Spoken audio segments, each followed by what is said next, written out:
My dear students, today I am going to discuss about your supplementary readers, Footprints Without Feet, a lesson from supplementary reader, the same name, Footprints Without Feet.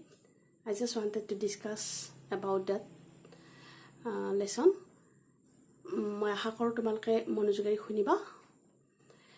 Footprints Without Feet এই লেসনটো H.G. Wellsে লিখা এখন নভেলৰ পৰা এক্সট্ৰাক্ট কৰা হৈছে, উদ্ধৃত কৰা হৈছে, আৰু নভেলখনৰ নাম হ'ল The Invisible Man. আৰু মই before going to start the lesson, I just wanted to say a few lines about H.G. Wells. So here I have written something about H.G. Wells. So full name of H.G. Wells is Herbert George Wells, shortly H.G. Wells we call.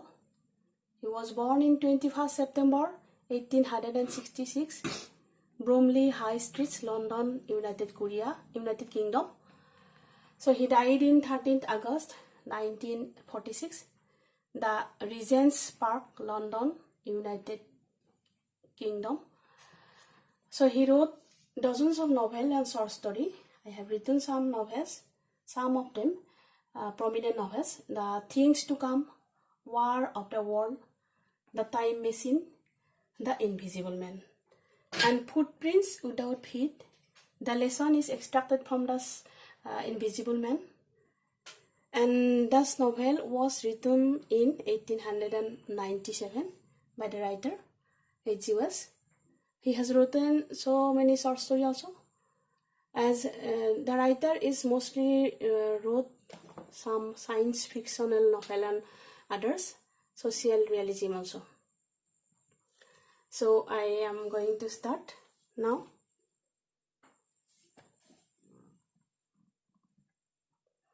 So here I have written some word notes and characters also: Griffin, landlord, Mr. and Mrs. Hall, clergyman and his wife, and Mrs. Jaffers, the constable. I have written.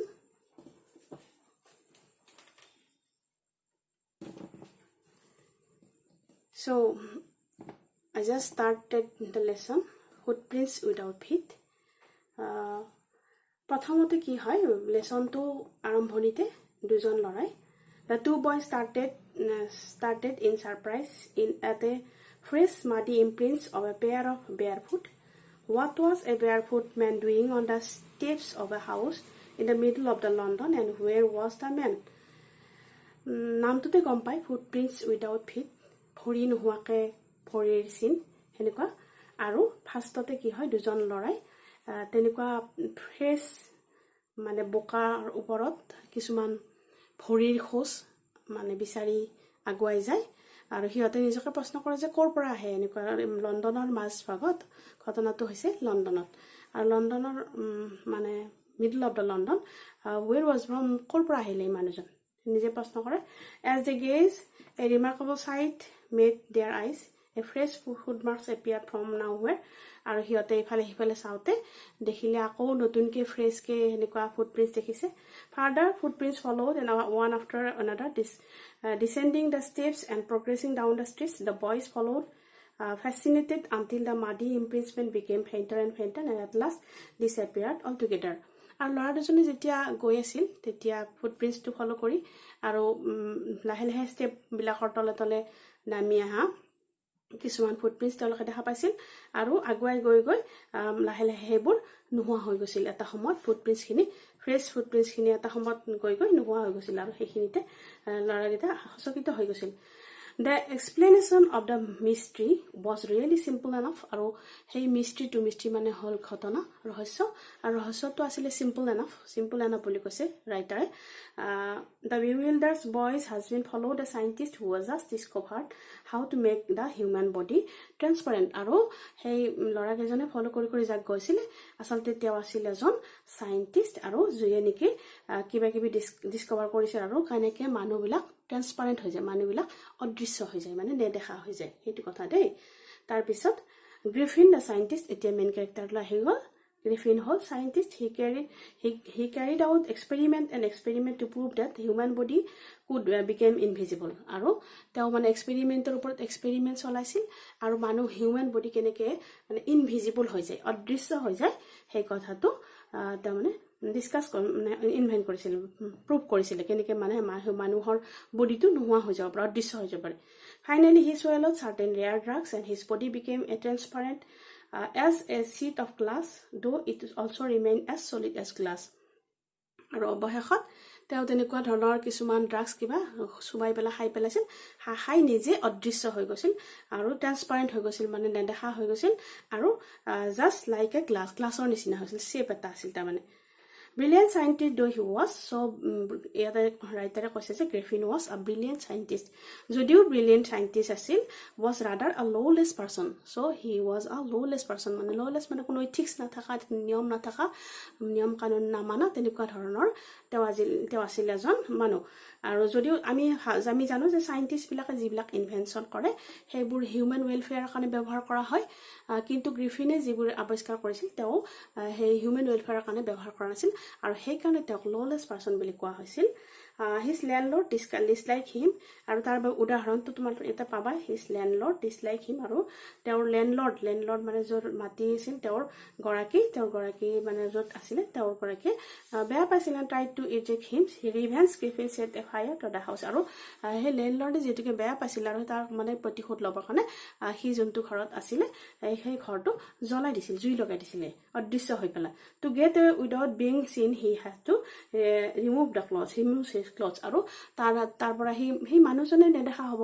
কিন্তু তাৰ ড্ৰেছটো দেখিব কাপোৰটো আৰু দেখা পায় বুলি হি মানে কাপোৰটো খুলি দি দিছিল যাতে তাক দেখা নাপায় thus it was that he became a homeless wanderer আৰু কাপোৰ যেতিয়া খুলিছিল এতিয়া homeless wanderer হৈ গল ঘুৰি ফুৰা মানে একো ঘৰ নাথাকা ঘৰটো যেতিকে জ্বলাই দিলে without clothes without money and quite invisible but until he happened to step some mud and left footprints as he walked আৰু ঘৰ নোহোৱা আৰু ওয়ান্ডাৰৰ হৈ গল আৰু কাপোৰ নোহোৱা পইচাও নোহোৱা ইফালে সিফালে ঘুৰি থকা হল আৰু যেতিয়ালৈকে দেখা পোৱা নাছিল যেতিয়ালৈকে মানে বোকাত তেওঁৰ ভৰিখনৰ খোজটো পৰা নাছিল সেইখিনিলৈকে তেওঁ কোনেও মানে দেখা পোৱা নাছিল লৰা দুজনে মানে বোকাত যেতিয়ালৈকে দেখা পোৱা নাছিল তেওঁক তেতিয়ালৈকে কোনেও মানে গমে পোৱা নাছিল He escaped easily though from the boys who followed the footprints in London, but his adventures was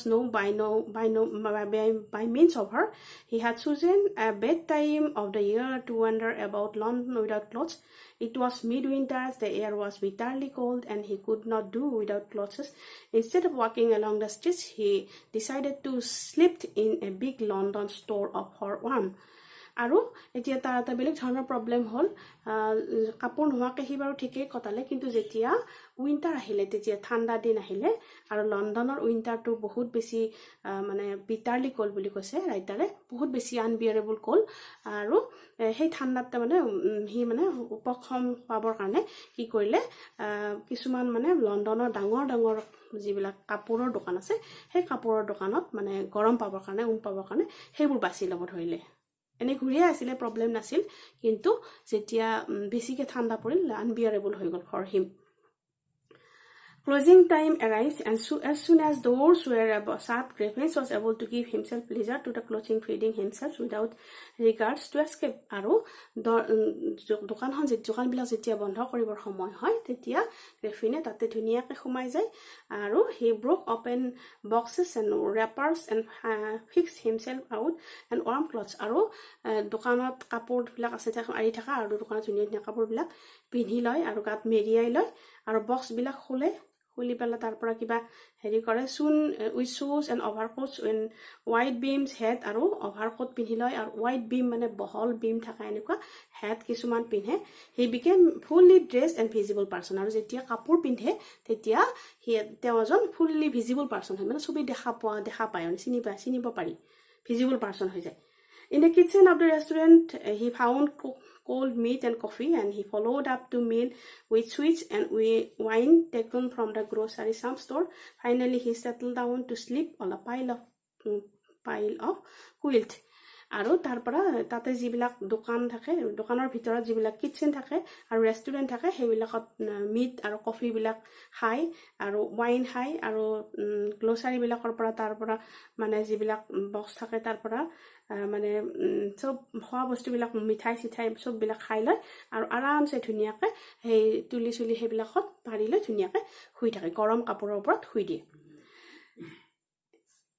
If only Griffin has managed to wake up in the good time all night, good time all might have been well. আৰু যদি ৰাতিপুৱা হি সোনকালে সাৰি পায় তেতিয়া ঠিক আছে as it was he did not wake up until the assistants were already arriving next morning আৰু যদি তাৰমানে দেৰি হয় তেতিয়া next morning মানে দোকানৰ সেই কাম কৰা মানুহবিলাক আহি পায় when he saw a couple of them আৰু হিয়তে তেওঁক দেখা পায় তেনেকে শুই থকা and approaching his peak and began to run আৰু যেতিয়া ওচৰত আহে তেতিয়া তেওঁ মানে দৌৰ দিয়ে মানে they naturally gave chase into end of the end and he was able to escape only by quickly taking off the newly found clothes আৰু তেওঁ মানে নিজকে হাত খাৰিবৰ কাৰণে কি কৰে কাপোৰবোৰ খুলি দিয়ে আৰু খুলি দি পেলাই হিয়তৰ পৰা হাত খাৰি গুচি যায় কাৰণ কাপোৰবোৰ পিন্ধিলে দেখা পাই থাকে হয় নহয় So once more he found himself invisible but naked in the chilly January air. আৰু তেওঁ কি হল আকৌ এবাৰ দোকানখনৰ পৰা যেতিয়া ওলাই আহিল তেতিয়া আকৌ তেওঁ মানে কাপোৰ নোহোৱা সেই আকৌ সেই ঠাণ্ডা দিনত সেই এনেকুৱা নেকেড হৈ পৰিলে আৰু ঠাণ্ডাটো আনবিয়াৰেবল হৈ গল তেওঁৰ কাৰণে This time he decided to try to stock of a theoretical company in the hope of finding only one clothes but also something that would hide the empty space above the soldiers striving out cold be hurried to Dowryland in the center of a theater world আৰু এইবাৰ তেওঁ মানে কি কৰিলে এটা theatre হলত মানে তেনেকুৱা ধৰণৰ থিয়েটাৰ ওয়াল যত থিয়েটাৰৰ বস্তুবিলাক মেকআপ সেকআপ এইবোৰ থাকে হেনুকা এটা দোকানত সোমাই কিয় সোমাই তাৰ মানে নিজকে নিজে মানে নিজৰ মানে বডিটো মানে থাকুৱাবৰ কাৰণে কিছুমান মানে হেৰি কৰিবৰ কাৰণে as soon as she found a suitable shop আৰু এখন ধুনিয়া সুন্দৰ মানে উপযুক্ত দোকান এখন পাই he made a way invisible upstairs come to the little letter wearing bandage rounds of forehead dark glasses false nose big bulgy side wig whiskers and a large head তাৰ পিছত সেই দোকানখনৰ পৰা তেওঁ কি কৰে বেন্ডেজৰ কাপোৰ কিছুমান তেনেকে মেৰিয়াই লৈ গুটেই গাতে ফলস নোজ কিছুমান নাকটো লগাই লৈ আৰু এটা ডাঙৰ চাই হেট এটা পিন্ধে আৰু গ্লাছ এজৰ পিন্ধে মানে তাৰ পিছত সব পিহিলে তাৰমানে তেওঁ দেখা হৈ যায় আৰু কাপোৰবিলাক পিহিছে ঠাণ্ডাৰ পৰা উপশম পালে to escape without being seen he casually attacked the shopkeepers from behind and which was robbed him all the money he could find আৰু তাৰ পিছত shopkeepeৰৰ পৰা নিজে তেনেকে হাত খাৰি যায় আৰু তাতে থকা পইচাবিলাকো লৈ গুচি যায়